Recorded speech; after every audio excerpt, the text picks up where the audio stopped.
নমস্কার বন্ধুরা, অপর্ণার ছাদ বাগানে সবাইকে স্বাগত। দেখো বন্ধুরা, আজ তোমাকে আমার ছাদের বাগানের কপিগুলো বা কী সবজি আছে একটু তোমাদের দেখায়। কপিগুলো ধরেছে দেখো, সব সময় ভয় হচ্ছে হনুমানে খেয়ে চলে যাবে নাকি, তাই একটা তোমাদের দেখিয়ে রাখলাম। আরও হয়তো বড় হবে, কিন্তু খুব ভয় লাগছে,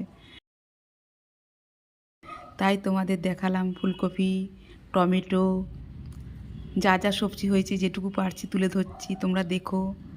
তোমরাও সবাই ছাদ বাগান করো, ব্যালকনিতে বাগান করো, যার যেটুকু জায়গা আছে। আমি সব সময় বলি সবাই একটু করে গাছ লাগাও। দেখো, মনের প্রশান্তি যেটা গাছের মতো কোথাও পাবে না। মানসিক ডিপ্রেশন কাটাতে মনের শান্তির জন্য গাছ লাগানো খুব দরকার। এই ছাদ বাগানে এসে সমস্ত চিন্তা ভাবনা এক মুহূর্তে উঠে চলে যায়। আর ছাদে উঠি হয়তো 10 মিনিটের জন্য, আমি 1 ঘন্টা পরে মনেই থাকে না সময়টা কোন দিকে চলে যাচ্ছে। দেখো বন্ধুরা, আমার ভিডিওটি যদি তোমাদের ভালো লেগে থাকে প্লিজ সাবস্ক্রাইব করো, লাইক দিও, সকলে পাশে থেকো, সবাই ভালো থেকো, সুস্থ থেকো, প্রত্যেককে ধন্যবাদ।